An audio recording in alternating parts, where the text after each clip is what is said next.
What's up, y'all? We back with another one, No Limit Podcast. I'm here with Fredo Goffs. It's your boy J6, and we're gonna get into some news, man. We missed a couple weeks, but we back. Also, if you guys are a golf and a gym goer, make sure to tap in with my Instagram J6 Unlocked. A lot of content there for you guys to explore. Fredo, what you got? Yeah, also guys too, just dropped a new video on my Instagram, at Fredo Golfs. If you guys like golf content and range stuff, just go ahead and check that out. Tight, man. A lot of news going on around the sports world right now. The NBA is going crazy, after All-Star break. Also, we got the free agent season of the NFL, which is also crazy, man. What are some of the notable free agency, moves that you've seen going around in the NFL right now? So biggest three for me is obviously Max Crosby going to the Ravens. They traded 2 first-round picks for him, which is pretty crazy. Then you got DJ Moore going to the Buffalo Bills. He got traded from Chicago. That's a big pickup for us. And then not really a free agency trade, but Joe Mixon got dropped by the Houston Texans. That was And then crazy, just but I one get it more though. to one more to add to David Montgomery went to the Houston Texans as well. So that's pretty cool. The David Montgomery trade was actually a really big one because I feel like Yeah. Houston, they got a team. You know what I'm saying? Like first of all, they got a really good defense, and they Yeah. they did way better last year than probably what anybody would have even predicted with that defense. And CJ Stroud was playing decent, but not as good as like his rookie year or like the year after that.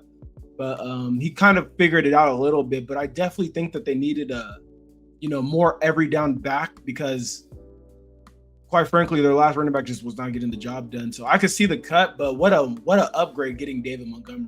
Do you got Yeah. any of David Montgomery's stats from last season? Let me pull them up. Yeah, Another thing David too, Montgomery. I think it's a Oh, good go ahead. pickup for them too. Because Joe Mixon, whatever Mixon or Nixon, he was hurt all of last year pretty much, and Yeah, he didn't play at all a single snap. So for them to pick them up, that's a good pickup for the Texans. I'm kind of hurt though because I like seeing that combination with Jahmyr Gibbs and that 1-2 punch with him and Montgomery. But I mean, I think it'll work out. But his stats for last year, he was averaging, well, for the season he got 716 yards. Yeah, a total of 8 touchdowns, and then his yards per carry were 4.5. So that's pretty cool. That's pretty and decent. that's not even with half the reps that Jahmyr Gibbs was Yeah, getting either. yeah, So because like he he's really really, he's really a number one, but he had to play number two because Jameer, he's that guy. He's coming up right now, so it's his show right now. yeah, and I'm glad that Detroit finally made a decision like that because I really admire them for their the way they did work together and like Sonic and Knuckles, like they found a Yeah, way to pull camaraderie out of the competitiveness that they were yeah, having to play with. But a decision had to have been made because I feel like the plays that Jahmyr Gibbs wasn't in, those are the chances. Like those could have been big plays. Because Jahmyr Gibbs just he's a game changer. Like in one play, like so anytime he doesn't get the ball, that's one play that you're taking away that could have been a big one. yeah, exactly. But yeah, that's pretty crazy too. And then also you said the Max Crosby with the Ravens, man. I mean, that's Yeah, crazy. so the Ravens gave up a 2026 first round pick and a 2027 first round pick. So that just shows a lot to the playmaker ability that Max Crosby has. Because for you to give up 2 first round picks, that means that you obviously believe in the guy and that you expect big things. Because those first round picks, for example, if they tank or if they just don't do good, they can have a top 10 pick. But so pretty much the Ravens are just putting everything in all the eggs in that basket, just trying to get that chip. Yeah, I definitely think that the Ravens are a win now type of team. Like anytime they Yeah, don't go to the Super Bowl or they don't go deep into the playoffs, it's just a massive L. You know what I'm saying? Like yeah, having Derrick Henry, Lamar Jackson had an MVP-esque season 2 years ago. He battled injuries last season, but they still should have had the weapons. I think that their offensive coordinator wasn't really getting the job done, wasn't getting yeah, Derrick Henry the ball early or enough in the games. And that's a running back that should get the ball 20 times. But at I think least. Max Crosby is a game changer, and Yeah, for I sure. definitely think it's a big pickup. I wish he would have went somewhere else, but it's not the worst place for him to go either, though. Yeah, I mean, they have a good team overall. The Ravens, they're like a few players away from, I think, not maybe winning a Super Bowl, from at least contending for one. But I think with that pickup, it's going to help their defensive line a lot, and the defense overall. I feel bad a little bit for Joe Burrow because now he has to go against him, T.J. Watt, and then Miles Garrett. So that's going to be a pretty tough division. And you already know how And we talked like throughout the year last year or the season prior, the Bengals didn't really have a good online. So I'm gonna be interested to see how that plays out this new season coming up. and then since you brought up Joe Burrow, like the fact that they released arguably, no, I don't even think it's arguably their best defensive player in Hendrickson. You Yeah, know, letting him go, like and their defense was already struggling as it was. Like, man, Cincinnati, bro, they're looking like the Browns, bro. But like, it's just like with the team and how much money they spent with Joe Burrow and T. Higgins and Jamar Chase. It's like you guys are not in a rebuild. If you guys are in a rebuild, then you guys need to let Jamar Chase go. You need to let T. Higgins go, or you need to let Burrow. Somebody needs to go because there's just too much money being wasted on that offensive side of the ball. And it's pretty clear that the offense isn't the problem. You seen what Joe Flacco got into quarterback, bro. He was producing numbers that prime Joe Flacco wasn't even producing, but that's yeah, just how good and electric and explosive that offense is. And, it's really crazy that they let Trey Hendrickson go. I definitely think he was worth the money. I could get it. He's been in the league for about 9 years. But at the same time, too, it's still like he was their best player, and they could have added on that. He was a good edge rusher. yeah. He's really good. Yeah, he's really good, and I think like everything you're saying is right. I think the Bengals, they're definitely not. They're not defensive oriented, so I think for them to not like get a contract situated, that just shows that that's not their main priority, which it should be because I mean pretty much Joe Burrow and Joe Flacco, they pretty much put up, for example, like 45 points, but the defense could have stopped them and they put up 48. So it's like, yeah, you can score the Literally, points in the world, but if your defense can't make a crucial stop when you need it, then that's not going to win you games. And I just feel bad for the dude. it's just not going to win you any games, man. And we've No, seen it. We've seen it all, man. Like last season was a pretty good season. I think it got pretty boring towards the end of the season. Like this year's playoffs was nothing like the year previously. The year previously, man, every game was going to overtime. Every game was going down to the last whistle, and everybody was playing for real. But this last season that just passed right now, it was kind of just it was the Patriots and the Broncos. I say that was we haven't potted since before the Super Bowl. So let's talk about the Super Bowl. I think it was probably one of the most boring Super Bowls yeah, ever. for sure. Yeah. I mean, if you like defensive ball, then it was your game. It was your time to shine. But overall, most of that, I'm pretty sure most of like the general fans, I'm pretty sure they didn't like it. They would have wanted some competitive game. But props to the Seahawks. They were the ones all year. They balled all year. Patriots, they're in our division with the Bills, and I'm kind of glad they didn't lose or that they didn't win. So overall, I was kind of happy. But yeah, the game was pretty lackluster. I would say. I feel like they shouldn't even have been there in the beginning. The Bills should have been there. The Broncos. I feel like every other team but the Patriots would have put a better game up than that, and it just shows that Drake May, he wasn't. He's a good quarterback. Don't get me wrong. He balled. He obviously got there, but when the time came, he just wasn't. It wasn't his time. It wasn't his moment. He wasn't ready. And that's another thing about like these new quarterbacks and like Drake May. Like Drake May definitely underperformed. You see him not get comfortable. He didn't get comfortable or like really locked in until like the fourth quarter, like towards the end. Now Yeah, he's throwing the go route. yeah, Now he's stepping up in the pocket for real. Like now he's holding onto the ball. Like he was just making a lot of honestly like rookie mistakes. Like it was his first Super Bowl, but man, like I don't know how they're going to get back. Like I I don't don't think they see it do. feasible of them really getting back, especially with how competitive the AFC is. Like I'm they pretty were sure they'll lucky to make make it like out. they'll probably go to a divisional at most. And that's just me being nice, but I don't think they're gonna go. It's really hard to even get there to begin with, and you know how it goes. Like every team every year is different from the last. So they're going to be missing players. They're going to gain some players, but I mean, they got a good coaching staff. Everything's good about their organization, but I just don't think they have the experience. They're very young, and also they let go of Stephon Diggs too. So that's kind of, I feel like he wasn't a big part of the team, but I think he was like a big like how do you say, like, emotional guy. Like he's there. He was Been there, definitely done that that. veteran presence, like, Yeah, and he didn't even really see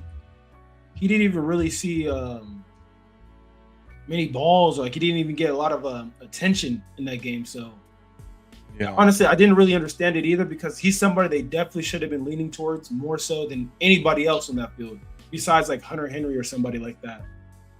Yeah, he only got the ball a few. I mean, he got the ball like I think a few times. I mean, not a lot, like a handful of times, but I think if maybe they would try to get him the ball more and then stop running fucking just like, dive plays with the running back, just straight like basic concept plays. Maybe if they would have opened up their playbook more, they probably would have done something better. I mean, if you see with the Seahawks, they ran the ball with Kenneth Walker. They ran, and then once they committed to the run, they threw the ball, found those pockets and the gaps. And I mean, I think, like I said, just they deserved that win from the beginning because they were the ones all year. Yeah, and speaking of Stephon Diggs, man, let's watch this video to give us a little bit more information of what Stephon Diggs got going on right now. Let's see. But it seems like the Patriots had enough of his antics.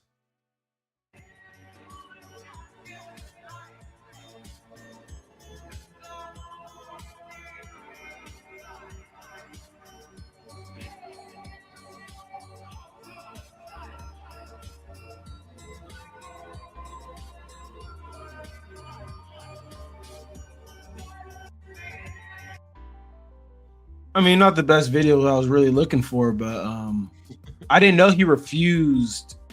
He refused a pay cut, but I do know that Stephon Diggs did have a lot of legal issues going on. So let's see if this video talks more Patriots about wide it. receiver Stephon Diggs has been charged with strangling and assaulting his private chef over a financial dispute. So this is all the court paperwork, and there is a lot in here. So this alleged incident happened on December 2nd, but the victim did not come forward to police until December 16th because she told police she was hesitant to say anything because of Diggs' fame. So in the police report, she tells police that she was in the bedroom texting Diggs over a financial dispute. She said she believed she was owed money, and she was texting with Diggs when Diggs came into the bedroom and they got into an argument. I'm reading from the police report here. It says she alleges that the male then smacked her across the face. She said that she tried to push him away. The male then tried to choke her using the crook of his elbow around her neck. Now, in the police report, this says this happened at Diggs' home in Dedham. Diggs' attorney says he categorically denies these allegations, calling them unsubstantiated and uncorroborated. And the Patriots also released a statement saying that Stephon informed them of his innocence when it comes to these allegations, and the Patriots said, "We support Stephon." An NFL spokesperson also said they're aware of the matter and that they are in touch with the Patriots, but that's all they would say. Diggs is scheduled to be arraigned on January 23rd, and then we have a lot more on our website, NBCBoston.com. Patriots wide receiver Stephon Diggs has been charged. So that's just another, like, man, these damn NFL, these damn athletes, these pro athletes, they just cannot stop staying in their own way, man. Like, how do you feel about these legal cases? Yeah. When I hear stuff like that, I'm just like, dude, like, you don't have all the money in the world, but you have a lot more money than most people. And the fact that you can't just pay your chef, that makes you your meals and provides you, obviously meals that are tailored. Wait, one thing with me is, like, you could choose any chef in the world, bro. You have to go get a BBL demon. Yeah. You had to go get some thick shit, you feel me? Walking around the house, like, they probably had some type of sexual encounters, It's probably just inevitable at that point. Like, especially if she's a chef, it's pretty intimate. She's there, on regular days. Like, she's just cooking his food with whatever he got going on. And they probably have some form of a relationship. And you know how these things go. Like, you can't mix pleasure and business, especially when you're an NFL star and, like, you got the track record of Stephon Diggs of just, sort of being some type of, a womanizer. It's like these type of allegations are going to hit harder because you're known for this. Like, if it's somebody like, I don't know, Cooper Kupp, or I don't know, somebody that's just like, a regular dude, like, you just don't really hear much about, then it's different. It's like, we can kind of see, but it's like, bro, you got like 7'5", you got all these baby mamas and everybody, you're known for all these type of things. It's like everything's going to hit harder in the media when you put yourself in those positions. And like you said, bro, you made life-changing money, probably changed your whole family's life, probably blessed a lot of people, bro. But just pay, everything bro. that's done in the dark always comes to the light. Yeah, like she's doing you a service. You obviously hit her up. They probably already had like a relationship prior to this, like maybe not like sexual or anything, but just like a business one. And it's like the fact that you want to trip out now, knowing that you're in the playoffs, knowing that you got to focus on ball and try to get to the Super Bowl. It's like, bro, just pay up. Like, that's pretty. I don't know. It's like stupid. It's like, I don't know. And NFL players, they just once they get that money, man, I don't think right, and it's sad.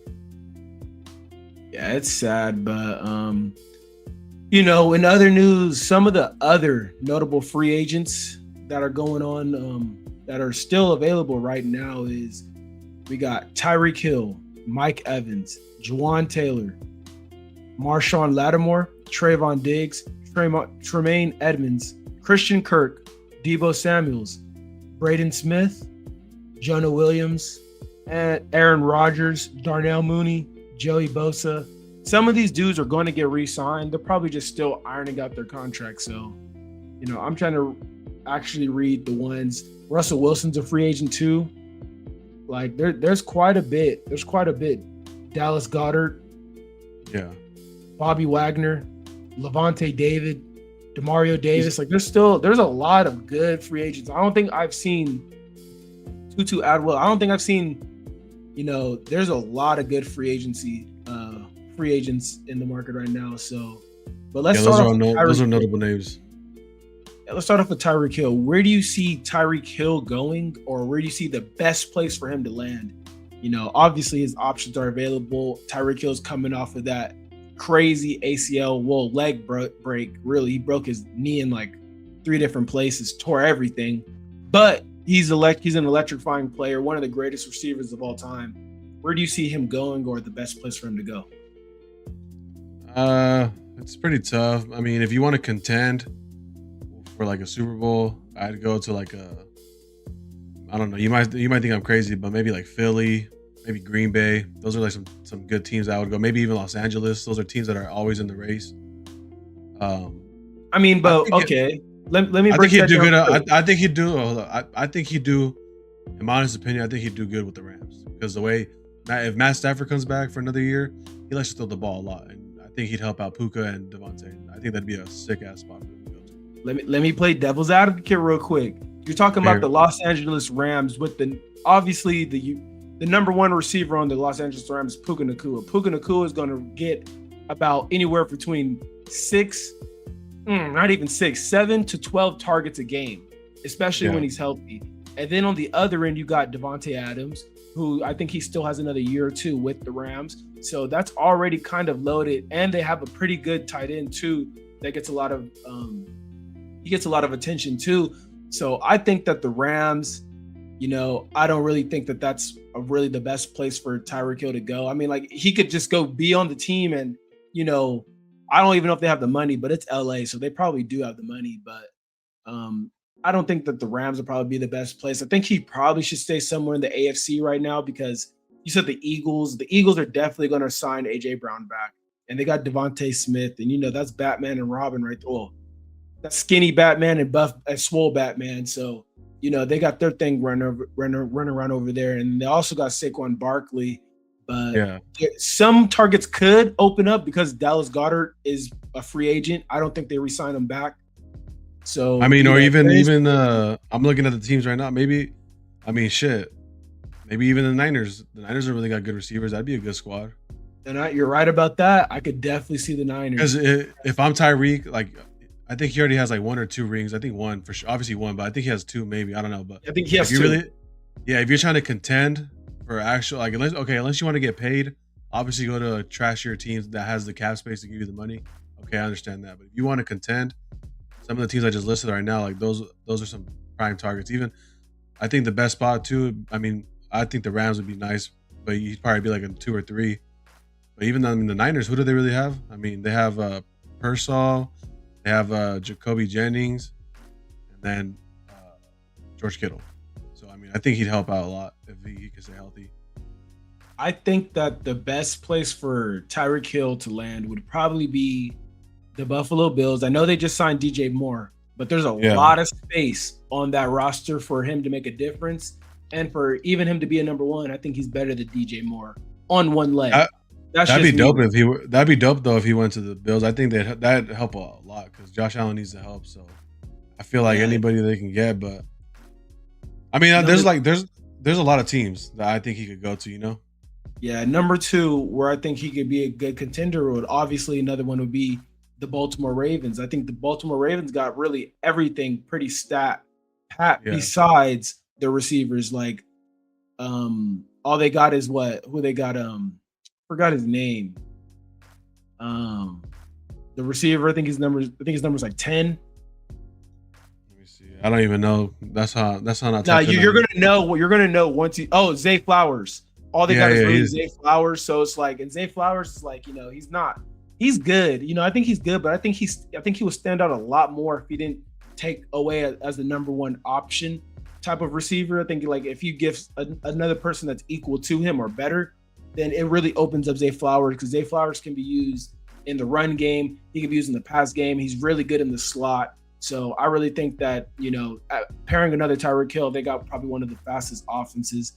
But yeah, so I say the Baltimore Ravens. Then I'm also say too, he could come home to the Kansas City Chiefs. I think that we got Eric Bieniemy coming back. Eric Bieniemy was the offensive coordinator for all Tyreek Hill's years when he was with the Kansas City Chiefs. So Tyreek Hill's best seasons were with this offensive coordinator that knew how to get him the ball, knew Tyreek Hill. And I think there's a certain level of comfortability that he has right there that he could really come back in and, it wouldn't take a lot of time for him to really get implemented and get the ball and really produce at a high level. Also with Patrick Mahomes, and we're going to sign Travis Kelce back. So I think that it's a good fit there for 2, but I think it's a little too picture perfect at the same time too, because there is Rashee Rice and we do have Xavier Worthy and Tyquan Thornton. We do have a decent receiving squad. I don't even think we really need Tyreek Hill, but it would just be a good little thing back to his story. I'm saying he's in year 10 now. So for him to come back home with Patrick Mahomes and to really do the thing again, I think that it could be really great, especially with us getting offensive coordinator Eric Bieniemy back. So those are the 3 places I think Tyreek Hill could thrive, and there are contenders too. But also another one too is Mike Evans. Now, Mike Evans has spent his whole career with the Tampa Bay Buccaneers. Mike Evans has also been the receiver to over 10 different quarterbacks in his career and has pulled in over 1,000 yards every season besides last season, because obviously he got injured, or else he would have pulled in another 1,000 yards. So where do you think would be the best place for Mike Evans to go? I think he's gonna resign. Honestly, they're not gonna let him go. He's gonna finish a Buccaneer. That's my opinion. Okay. If he were to go anybody else, he'd for sure he'd have to leave his division because they wouldn't trade him to another team in one division. I mean, I can see him easily going to fucking. If it's about money, he could probably go to like the Raiders, maybe the Colts, Texans, if they're about that money, But I don't think, in my opinion, I think that he's gonna resign. Ooh, the Texans would be nice. That's a good one. Yeah, because they don't really have good receivers over there, so I think if he were to leave, those are my top like 3 teams right there. But I think he's gonna stay, bro. I don't see a world where he leaves. I think that's home for him. Obviously, he want to chip with them with Brady. Yeah, I don't think he's gonna go nowhere. What about you? Yeah, well, I think would be the best place for Mike Evans. Now, I didn't really come up with a top 3 because I think that this one place would probably just, if he doesn't resign, that's a good thing too. I didn't even think about him resigning, but there's a good possibility that he does resign. I don't think he's really looking so much for money. I think that there's a specific reason why he stayed with Tampa Bay so long through all of his prime years. So I think that he definitely does probably want to finish there. I could definitely see that. That was a good take. But the number one place that I think that Mike Evans should go to with his current play style and, this being this late in his career, I think the best place for him to go would be the New England Patriots, especially with them letting Stephon Diggs go. They definitely need another receiver. I don't think that the other receiver, Jacoby Myers, or anybody else on that team could really, hold a candle by themselves. Like, I think that if losing Stephon Diggs is a huge loss, especially coming off of the Super Bowl run. I think that with his current play style, he's a number one. He's not just a number one. He's an X. He's a Z. He's an outside receiver. He can do some things in the slot. He can make a difference there. He's a bigger receiver, but he definitely is an outside receiver. And I definitely think that the best place for him to be would be to pair him up with Drake May, and bring his expertise and his experience to the New England Patriots. I think he could come in immediately and make an impact. You don't think he'd do good with the Chargers? I think he'd do good with the Chargers, but I do know they got, that forgot his name, but they got that white boy over there. And he's pretty good. Yeah, McConkey's pretty good. I definitely think that the Chargers just underperform. They make it to the playoffs every year, so I don't really know if it's really underperform. And then obviously, I'm telling you, the AFC West is probably one of the toughest divisions in the league because obviously you see how many times the Chiefs went to the Super Bowl, then for the Broncos to go. And the Broncos is coming back with pretty much the same team, and they didn't even have their quarterback because obviously the quarterback got hurt late into the playoffs. So I think they come back at full power. So it's a tough division over there. So I could see him going with the Chargers. I definitely think, but I feel like the Chargers need more other pieces than a wide receiver necessarily. Yeah. Right now, at least. But another thing too, I don't know if I'm pretty sure you've seen it because you're a Chiefs fan, but how do you feel about the Chiefs trading Trent McDuffie, the cornerback, for you guys? How do you feel about that? Oh, because he was low-key solid. Bro, you talking about solid, bro? He was an all-pro. He was a Pro Bowl cornerback, bro. And when I tell you that every game, I knew that he was going to lock his shit down, bro. But I understand it. And one thing I can say as a Kansas City Chiefs fan is I trust our GM, bro. I trust him, man. He was part of the people. He was part of the people that drafted him. We constantly are taking these drafted players late in the draft, early in the draft, free agents. We're constantly taking these players, implementing them into our program, what we got going on, and making them shine. Trent McDuffie was another product of that. I think, it hurt to see him go, but it kind of felt the same way when we let go of Snead, because Snead was at the top of his game when we let him go too, at the same time too. And but it really hurt to let Trent McDuffie go. But I trust our GM, man. He gets the job done, and it's just one of those things where it's just it hurts. But we do have a lot of other young defensive backs that did step up a lot last year too. And I definitely think it's just hard because we have to keep Chris Jones, we got to keep Nick Bolton, we got to keep George Kalafdis. We got to keep a lot of pieces right now, and it's kind of hard to keep them all. And Trent McDuffie, he is a big time player, so he was going to get a big if we would have kept him, we would have that's 2 players that we could have got right there just with how much we're paying him. So I definitely think we need help in a lot of more areas than just our defensive back, because we can't get to the quarterback. We need more edge rushers right now. I feel like we need, and that's probably what we're going to target with that draft pick that we traded him for, because I definitely think that we're going to draft Jeremiah Love. I think we're definitely going to draft him. I definitely think that with that last pick, we're going to get some type of edge player. Hopefully somebody from Georgia. Hopefully somebody, what I mean, or from Indiana. We need somebody to get after the ball, because we cannot get to no quarterbacks, and that was hurting our defense. We played perfect defense for 3 seconds, and it just wasn't enough because we couldn't get to the quarterback. So, hopefully we'll make the best out of that. But that one hurt, man. How'd you feel about that? I don't really. I know him as a player. He's always making plays. He's always locking up the number 1, number 2 at any given time. Personally, there's probably a reason for it. Maybe to create the money, the cap space. So that's probably Yeah. what the thought that went into it. But overall, I think it helped you guys out because obviously you guys got a first round pick this, like in the like top 10 pick or whatever it is. The And 9th, I'm and we got looking the 29th. yeah. So I'm looking at it, and you guys got a 29th overall pick, and then you guys got a 5th round pick for this year, and then you guys got a 3rd round pick for the 2027 draft. So I think overall, you guys got the value for it. You know, you guys can Yeah, maybe turn around in the definitely. draft. So definitely a smart move for the organization. But if you're like obviously a fan like yourself, I think it hurts like you were saying because when you know good ball, you know good ball.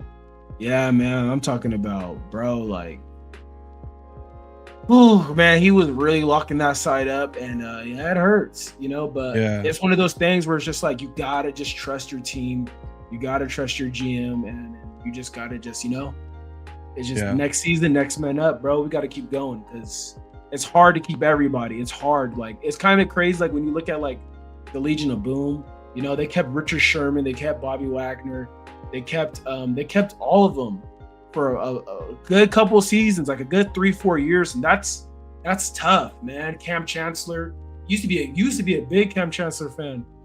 yeah, Like they kept them from a minute, and it's like that's tough because it's just like it's hard to keep all those players while still keeping good players on offense too. Like that's crazy.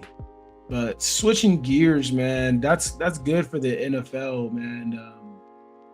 We got some NBA news. We got Jamal Murray just left the Nuggets game versus the Knicks with a hurt ankle. And Jamal Murray was balling. I know you haven't been too big on the NBA right now, but Jamal Murray has been balling. Like, especially he tore his ACL, or he hurt something last season that took him out, obviously, and he came back. This was his year coming back, and he was balling, and like the odds for winning the NBA, the championship, was the Nuggets are still up there. Yeah. Even with all the stuff going on right now, the Nuggets were still up there. And the way they got it placed right now is Nuggets are the 5th seed. They're 39-25 right now, and there's still good amount of games left. But I'm pretty sure that the Spurs are going to end up taking the number 1 seed. They're currently behind the Thunder by like 3-4 games right now, but the Spurs are also on a nasty run. And I don't know if you've seen it, but there was on a back-to-back game against Detroit. Not against Detroit, but against the Clippers. The San Antonio Spurs had a comeback victory, and it went viral but not probably for the reason that you think it went viral. It went viral because Wemby was crying after this win. Now, Wemby is just a special player, man. Like, so we're gonna watch the video right here. I'm gonna pull it up, see what it's talking about.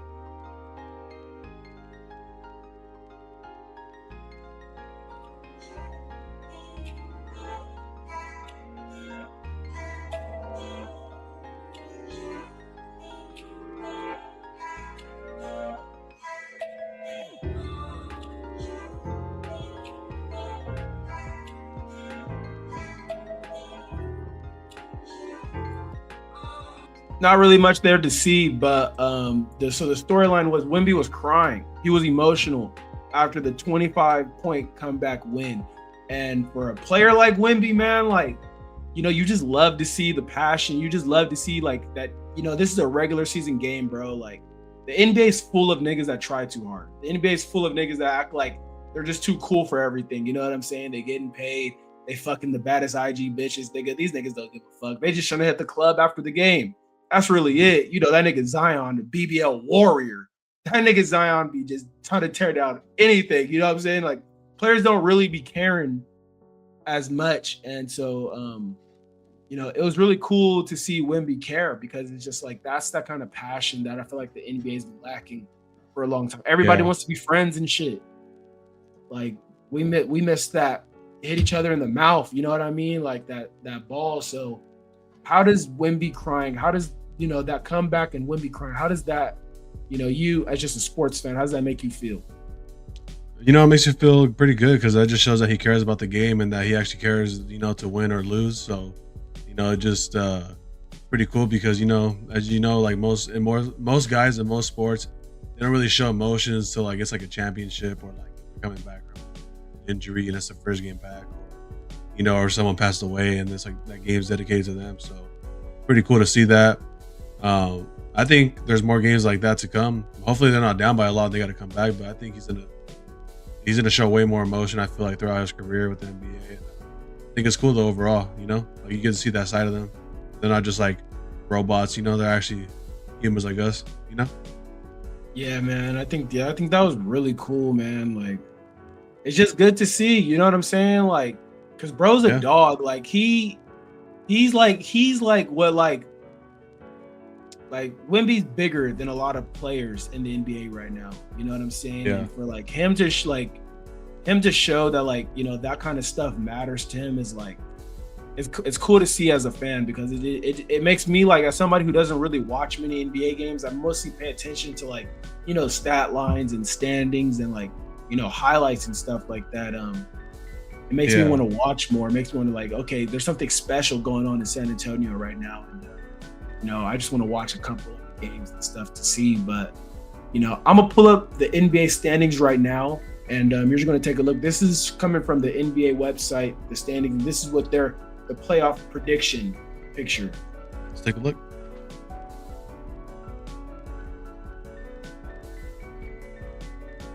So as you see, we got the Thunder.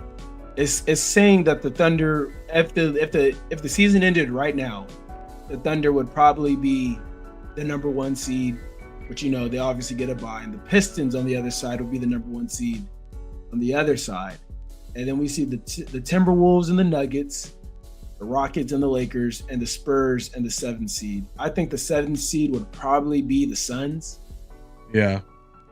But I'm hoping that, I don't know, it had to be something crazy, but by the way Kawhi's been balling, I would really like to see the Clippers make it into the playoffs, man, because Kawhi's a tank, but if not, then probably the Suns would make it, which that also brings up more news. Dillon Brooks was just arrested for a DUI. Let's see if there's anything. Yeah, I've seen that clip.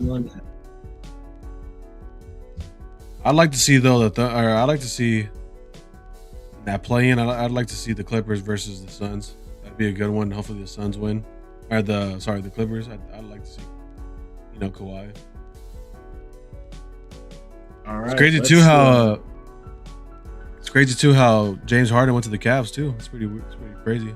Yeah, James Harden to the Cavs is crazy, and especially that they've only lost 1 game with James Harden on the Cavs too. And I think that James Harden, with the way that he was balling, and like, he's really a piece. Like, James Harden's been a part of multiple teams and organizations now, so like he really let go of that Houston Rockets James Harden when he was like a diva and shit. Like, he really let that stuff go, and really is a team player now, and he really showed that he could get onto the Cavs. I think this is James Harden's best opportunity of getting to the finals. Yeah, I mean, the Cavs have always been a good squad overall. I think there were a few like players away, and maybe I think with James Harden and his experience, I think they can help out. Yeah, James Harden with his experience. Let's see this. So we also, the Cavs. I mean, Detroit's been looking really good too. Like, I don't know if you've really been paying attention, but not really. I've seen the headlines though, and it's cool to see that they're that they're hooping. I like to see that. Also, Jason Tatum has just came back. I believe he played like his 2nd game today for the Celtics. He came back, immediately made an impact, had a double-double, had like 14 points and like 12 rebounds and like 7 assists. He did something. It was a good game, and that's coming back off of an ACL injury. And ACL injuries usually end a lot of athletes, especially in the NBA. It usually ends a lot of their careers, because they're just constantly on that wood floor, and it's just one of those things that it just never really heals 100%. So that's pretty cool for Jason Tatum to come back.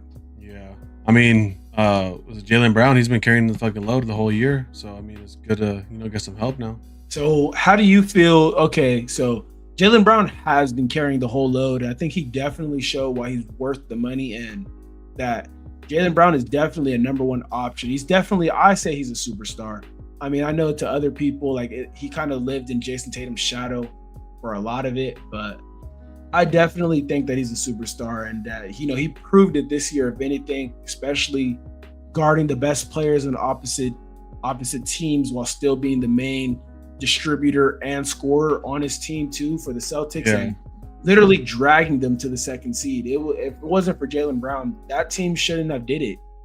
You know, especially them letting go of Porzingis and Jason Tatum going down and getting hurt. They also battled injuries with Derek White. You know, they battled a lot this year, and letting go of Al Horford, a long-time Celtic, really. Yeah. Too, that brought a lot of veteran experience to the team and kind of, you know, meshed a lot of things. Just kind of was whatever they needed. Don't bet on his ass though, because that nigga Al Horford is terrible, bro. Isn't he with the Warriors? Al Horford is terrible. Yeah, he's with the Warriors now. Yeah. But that nigga was terrible to bet on, bro. That nigga would he'll hit fucking 6 threes in one game, and then the next 6 games hit 0 threes, bro. Like I'm talking about terrible, like points and everything. Like, yeah, you can't trust that nigga Al Horford for shit. Al Horford is on the ban list, you know. Yeah. But good for the Celtics though, you know what I mean? The Knicks have been making a recent surge too, pulling back. I don't see them doing much. I definitely think coming from the East, my predictions from the East is it's going to come between the Pistons and the Cavaliers. Now, I think the Celtics will definitely battle. I think the Knicks will definitely battle, but you know, I think that the Pistons got a lot of good momentum on their side, and I think that the Cavaliers, you know, Donovan Mitchell's a star, and he just shows up in those moments. That's one dude you know is going to come and ball. So who do you got? Who's the 2 teams you got from the East going to the NBA championship? It'd probably be 2 teams. I'd probably go with either the Cavs and Celtics, really. The Cavs and the Celtics. Only because, I mean, I know the Pistons been balling. I haven't watched too much of their play, but I know they've been really good. Cade Cunningham, I know he's been on one. But I just think overall, Celtics been there, done that. I think they have like the team, and especially with Tatum back towards the end of the year, he's pretty much like fresh. After all these guys played pretty much a full year almost, he's going to be fresh. He's going to be doing his thing. And then regarding the Cavs, I think, you know, you said Donovan Mitchell, he's that guy already. And then I think the help with James Harden, I think is going to help a lot. And then what's the other dude? He has dreads, like something Garland. I like him a lot. Darius Garland was traded to Los Angeles Clippers. Yeah, he was traded for James Harden. He was part of that trade. Yeah, fuck. I liked him a lot. He was a good player. Yeah, but I think that because last year I'm talking about, he scored like maybe 5 buckets out of 5 games, bro. Like he was like 4 for 17, 3 for 12. Like he did trash. If you look at his last year playoff stats, he did absolutely garbage. I definitely think that was a move that they definitely need to make. He did not show up at all. Donovan Mitchell be playing by his damn self, bro. Yeah, he does. But okay, so yeah, I got from the West, I definitely think it's going to come down. Now, this is my theory. I think it's going to come down between the Nuggets and the San Antonio Spurs. But, you know, that's probably not the greatest, you know, compared to what people think. People put a lot of faith in the Thunder, and the Thunder's deep, and they're going to be good. The Thunder are going to be good for the next 10 years. Like, the Thunder's definitely always going to be in the top 5. But I think that the Nuggets got their number. Jokic is just, especially if Jamal Murray comes back. If Jamal Murray is really done, then I think it's going to be between the Thunder and the Spurs. But right now, I'm thinking it's going to be between the Spurs and the Nuggets. What do you got? I think Timberwolves and Thunder. Those are my 2. I mean, I like Ant a lot, and I think they have like. Whoa! I think he's Timberwolves and the Thunder. Yeah, I think he's better than SGA in my opinion. I think overall, you know, the Thunder did win the championship last year. They got the squad. You know, they got the record right now to prove it. But I think the Timberwolves are better in my opinion. You know, I can see that, but man, Rudy Gobert is just barbecue chicken, bro. Rudy Gobert is just that nigga Jokic just everybody be having his way with Rudy, bro. Like he's a 4-time defensive player of all time.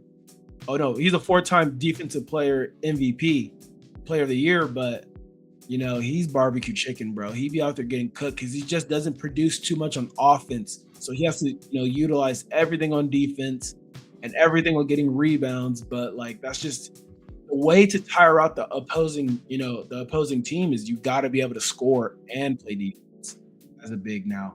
It's different now because bigs are pulling up for three. So you just can't sit in you just can't sit in the paint. Like they're pulling up for three. And then, Jokic, they're also distributing at a high level too. So, Rudy Gobert is more of an old school type of center. I just think that, man, he hates to see the Denver Nuggets coming. So yeah, that's a hot take right there. The Timberwolves. I just really like and he's just a baller, bro. Yeah, like he's just something about him, bro. Like it's just him dunking on people, bro. I just love that shit. Yeah, and man. I think he's less of a crybaby than SGA. SGA, you touch him, you got the foul line. Oh yeah, bro. I hate that shit. There was a funny ass meme. It was like of him saying what's up to Yeah, I seen that one. Up to Jalen, and they said he got 2 free throws, bro. I was dying, bro. I'm like automatically went like this. He automatically, bro, like he knows, but definitely interesting too. We got baseball season starting up towards the end of this month. I plan on catching a lot of Angels games, bro. So if you're still down, bro, we gotta slide to those. Slide to those Angels games. They're cheap tickets. Cheap tickets, bro. Get to see some ballers. You already know. Did you find that Dillon Brooks video of him being arrested? I did find that Dillon Brooks video. All right, y'all. Let's react to this. Check it out. Let's see. Dillon Brooks DUI. Let's see what happened. Isn't weed illegal out there? Is he in Houston still? Where's he at? He's in Scottsdale. It was in Scottsdale. I think weed's illegal out there. I don't know if it was weed. We'll find out right now. Look at the body camera footage of Sun star Dillon Brooks getting arrested in Scottsdale for suspected DUI. He was pulled over at around 1 o'clock in the morning off of Scottsdale Road. The reason why he pulled over Brooks in the first place is because he failed to maintain his lane 6 different times while driving. The officer then asked Brooks when the last time he smoked marijuana. Brooks said it's been a while. He says he hasn't smoked in 6 months. He also said he hasn't had a drink of alcohol in 6 months. But the officer kept asking. At one point, he said that Brooks's car smelled like a dispensary. Brooks then performed some tests, took a breath. He said a dispensary with a reading of 0.0 when the officer finally said this. So why are you lying about how much marijuana you've consumed in the last 6 months? You've definitely consumed marijuana tonight. No, I didn't. You're telling me I did. I told you I did. Okay. Third time. All right. The officer then puts Brooks in handcuffs, telling him he's being arrested for suspicion of driving under the influence. Once in the back of the cruiser and on their way to the jail, Brooks then comments on the police officer's driving. Literally, like you went out of your lane probably 5 times already on the same road that I just drove. Okay. And you pulled me over because of that. Right. Brooks was released a few hours after his arrest. Scottsdale police telling us it will be up to the prosecutor's office to decide whether or not Brooks will be charged. We're taking a closer look at the body camera. Oh wow, bro was high. Yeah, he sounded definitely impaired. Bro was slurring a little bit. He was on some like chill shit, and then cop going over there ruin his vibe. I mean, first of all, if you're gonna smoke, if you're in the NBA at least, and you're gonna smoke, bro, have your homeboy drive or have your chick drive. Don't get caught up like that. It just makes you look bad overall. Yeah, it does really make you look bad and stuff. But also another thing too is like I doubt that it was the weed that had him out of his lane. It's probably because he was on his phone texting. You know what I'm saying? Like it's probably like him just being too comfortable. Just thinking that like it's an empty road because Arizona is not like California, so it's like it's probably like an empty road and stuff, and the cop is probably in the cut.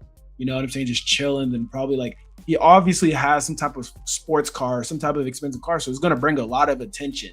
So it doesn't matter if it's 1 a.m., 3 a.m., 5 a.m. Like your car alone is gonna bring a lot of attention. You gotta always be mindful of that. And I just definitely think that was, it's kind of dumb because Scottsdale and Arizona, they've been cracking down a lot harder on people driving under the influence, drinking underage.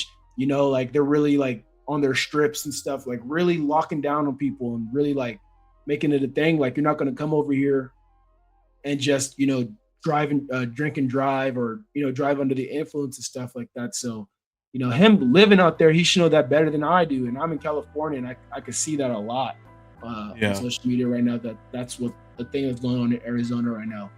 So it's just another case of, being too comfortable, not really understanding and realizing, the opportunity and the situation that you're in. But, thank God it was only weed, because if it was Yeah. alcohol, it's a lot worse, Yeah, for sure. so thank God it was And then only too, weed. like, I think if I'm not mistaken, I'm pretty sure the NBA doesn't test for weed anymore as far as like drug tests. So I Yeah. mean, if I know, I know players smoke, it's all good. No one's in a trip, but just be smart about it, bro. Like I said, just have your homeboy drive, have your chick drive, have your team, your man, whatever, like most people have like a little like management team or like friends that like do stuff for them. Have your homie drive, bro. Straight up. Yeah, like, or not even your friend, bro. Just have a driver. Like, like, you shouldn't be going nowhere if you're worth. I say if you're worth over 500K, like, you really shouldn't be going. If you're in the light, like, what I'm saying, Yeah. if you're like somebody, like, even streamers are walking around with security. Like, you shouldn't be going anywhere really alone. Like, I don't give a damn if you're just trying to pull up on your sneaky link or whatever it is, bro. Like, nigga, like, make sure you have your shit right, bro, because it's just like now you got to deal with this unnecessary bullshit. You already know how the media portrays you, Dillon the villain, which isn't a bad name, you know what I mean? But like, it just comes with a lot, like just negative connotations attached to your name. It really affects your reputation and it's definitely going to affect his marketable ability too. So, it's just not a good look. But I'm just happy it was just weed, because if it was alcohol, bro, that's a sensitive subject for a lot of people. So, like, he just needs to get his shit on straight. Like, feel me? Like, you want to smoke a wood, bro, just don't be having your car smell like weed. That's one thing for a fact, bro. Everybody know, nigga, turn that AC on, put that bitch through the fucking winch. You know what I'm saying? Let that shit air out. Have your spray and shit, bro. You got to come prepared. Like, you got too much money for that.